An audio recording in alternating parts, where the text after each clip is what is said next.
Let's say you've done analysis on what you think is a very good deal and you're ready to talk to the seller. So you talk to the broker and you set up a buyer-seller discovery meeting. What questions do you ask the seller? What are the most important things to ask? In today's video, I'm gonna go over the top 10 questions to ask a seller when you're looking to buy a business. Let's get to it.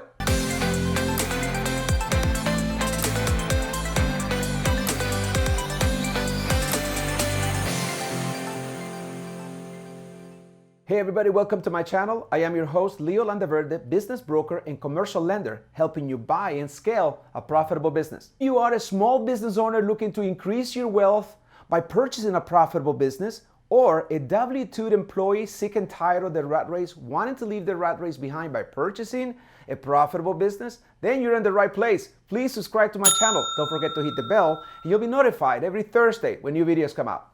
So here are the top 10 questions you should be asking a seller when meeting with the seller for the first time in a buyer-seller discovery meeting. Question number 1, why are you selling your business? Now, the question itself may seem obvious to you, and in fact, the question may have already been addressed on the marketing materials, on the confidential marketing materials you got from the broker. But it's always good to ask and hear the seller response in a way that is unprepared or unrehearsed, because the motivation that you're looking for is gotta be for the right reasons. You wanna buy a business from a seller who is very profitable because they're moving away, going through a traumatic situation, going through a divorce or ill or something that is involuntary and they have to exit the business. Now, if there was an apparent heir or somebody who's going to take over the business wouldn't be listed for sale. It'll be an inside deal and it wouldn't be in the market. So if you're buying a business, you need to understand what's going on in the mind of the seller that is prompting him. What is getting him to the point that he has to sell? So you want to hear that from him and you want to gauge for yourself whether this is a sincere question. Now, if it isn't, it'll be a red flag. So this is one of the questions that you need to understand, and you want to feel free to take notes when you're talking. You can say to the seller, hey, is that okay if I take notes? So you can make a note to yourself as to what his response is and if it jives with you and if it makes sense.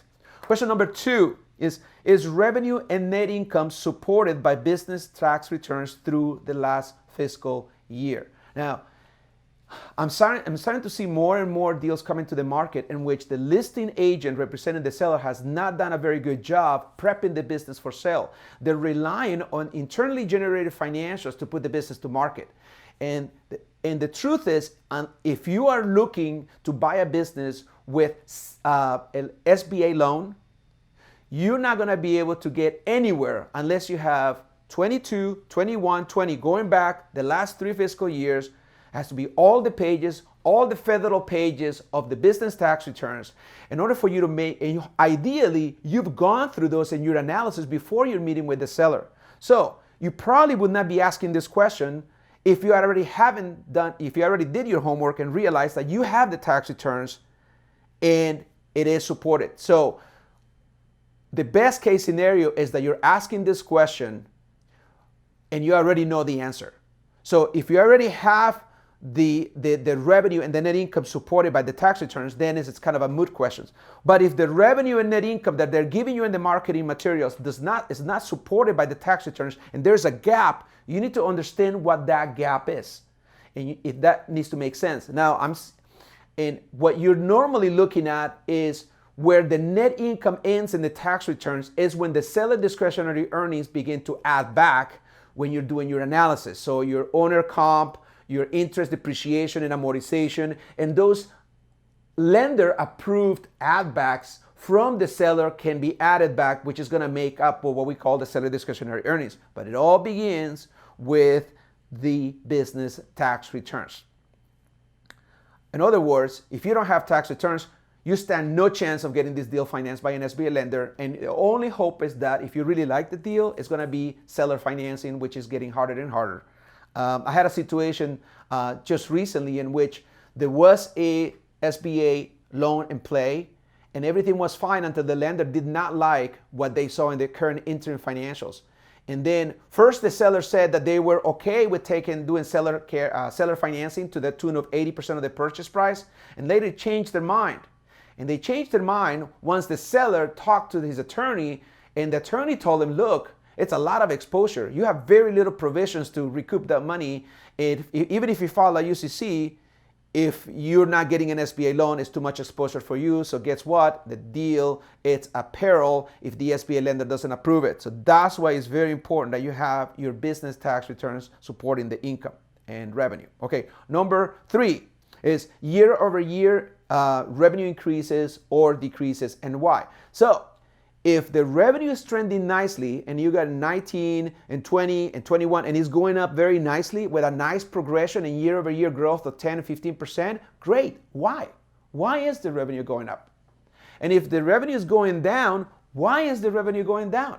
Now, if it is going up, that's a good thing, but it is sustainable. And that is, too much of a good thing can be a bad thing, right? Because if the revenue keeps growing and the AR continues to grow, and this owner is not able to capitalize on the collection of the AR, you may have a problem later down the road. So, but if the business is going down and the story doesn't make sense to you, this might not be a good purchase for you to make. All right? Obviously, we want to buy when the revenue is going up, not when the revenue is going down. Okay, question number 4. Why have your key employees stayed with you through the years?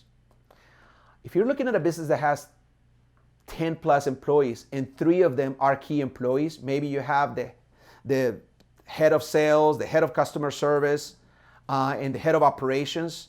Maybe that's not big enough of a business to have VPs, but they have people who are very important in their roles. You want to know from the seller's point of view, what is keeping them around? And the answer has to make sense to you because you are going to take over the business. Why would those key employees stay with you? What would be their incentive to stay with you as the new owner? And can you replicate what the current seller, the current owner is doing to keep them incented? So that's a loaded question. So it could be as simple as, hey, we provide great working hours. Seller is very gregarious and really takes care of his employees. And if you don't really take care of the employees at the end, no matter what you do, you're going to lose those employees. But you want to get to peel the onion. You want to get to the root of why these people are staying with this seller. Is that because he's the only game in town and they have nowhere else to go? Or just because they're treated so well that they have no option. They don't really want to go anywhere because they're very happy where they are. Happy employees don't leave and definitely don't sue. Unhappy employees will leave you if you don't treat it right. It may sue you for damages if you do something really, really bad. Okay? So that was 4. Hey, do you want to work with me? I love to be able to help you purchase a profitable business. Let's hop on a call together to see if we are a good fit for each other. My email address is down below, or you can just drop me a comment below and let's connect. Number 5. What percentage of the seller's revenue is tied to contracts?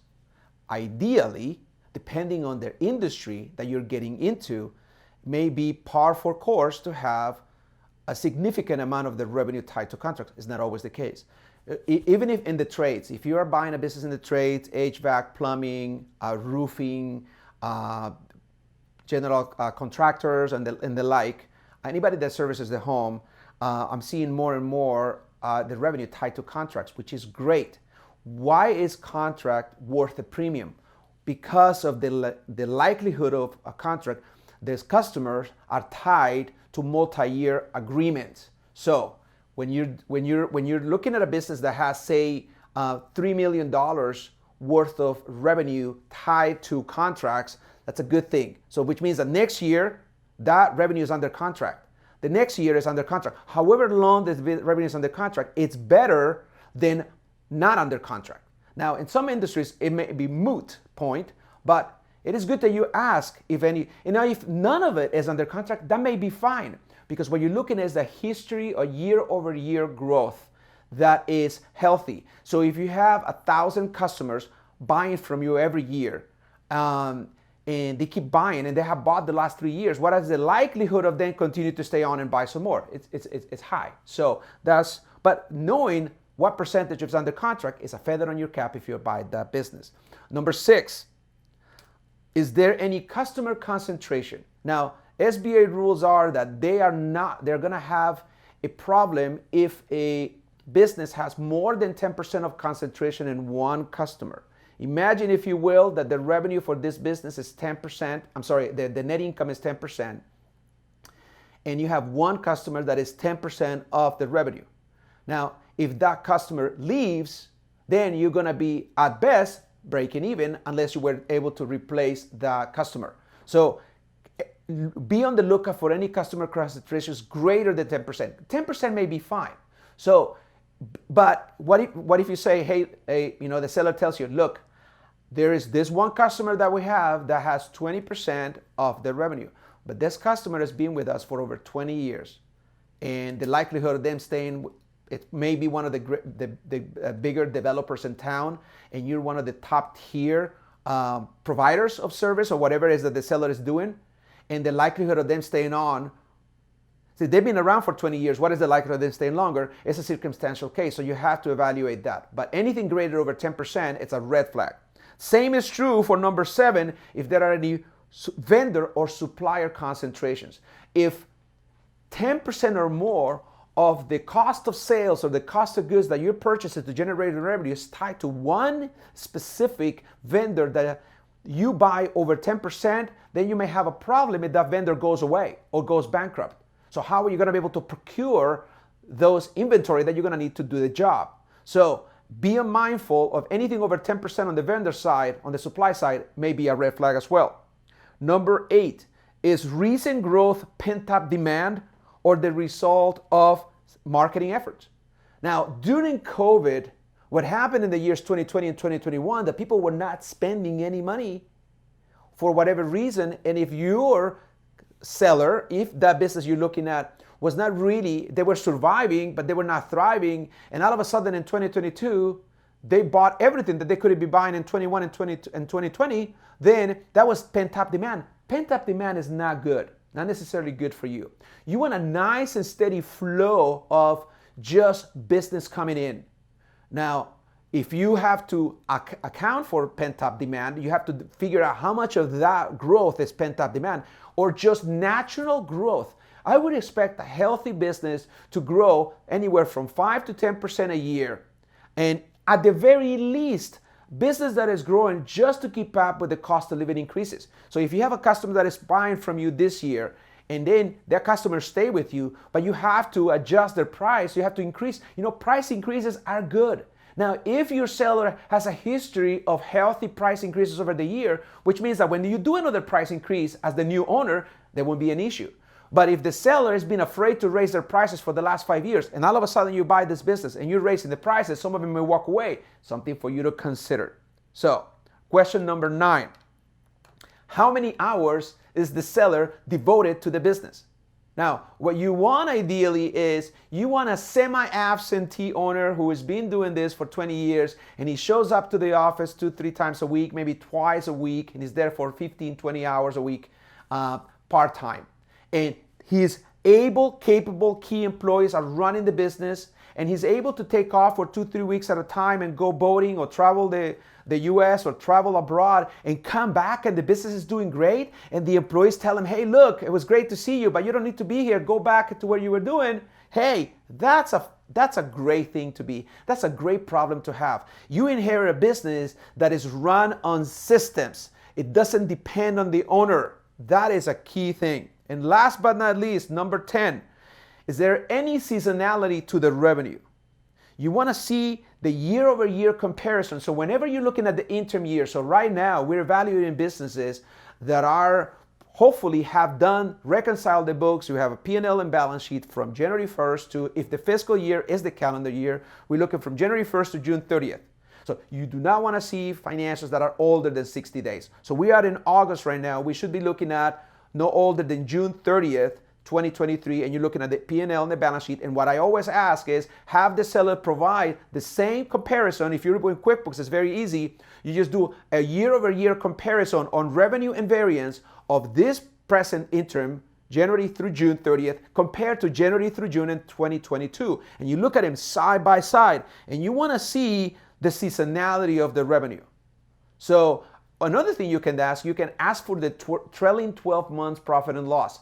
That'll give you an evidence whether, is the revenue nice and smooth throughout the year, or is it up and down? Now, if it is up and down and the business is profitable, it's not necessarily a bad thing. So you're just gonna have to really understand how to manage your cash flow. So in the months that are lean, you have enough cash in the bank to be able to make it through the leaner months. So those are the top 10 questions you should be asking any seller when you're doing a buyer-seller meeting. For a limited time, I'm giving away my cash flow calculator workbook. It's a great tool that my students use every day to figure out the optimal offer price on any business you're looking to buy, specifically gear if you are getting financing and you want to know the post-debt service cash flow on any deal. It is yours to keep. All you have to do is click on the link below to download. Thank you so much for watching my videos.